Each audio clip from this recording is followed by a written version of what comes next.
بسم اللہ الرحمن الرحیم۔ ابن حجر کے مطابق جب منگولوں نے پوری مسلم دنیا پر قبضہ کر لیا، وہ دن بڑے دردناک تھے۔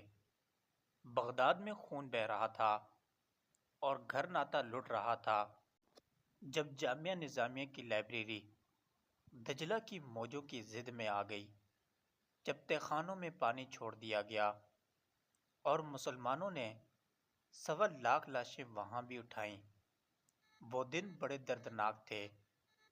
ایک منگول سردار عیسائی ہو گیا اور اس نے بہت بڑا اجتماع کیا۔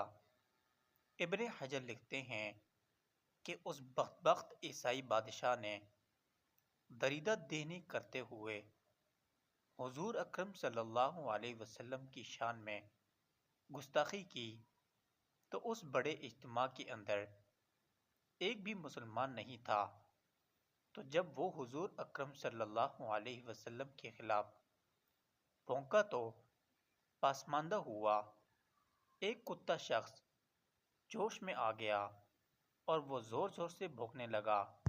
سب نے اسے کہا کہ تو مسلمانوں کے نبی صلی اللہ علیہ وسلم کے خلاف بولا ہے، اس لیے یہ کتا زور زور سے بھونک رہا ہے۔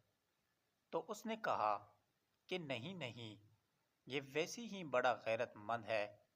میں نے ہاتھ سے اشارہ کیا تو یہ سمجھا کہ مجھے مارنے لگا ہے، اس وجہ سے غیرت میں آیا۔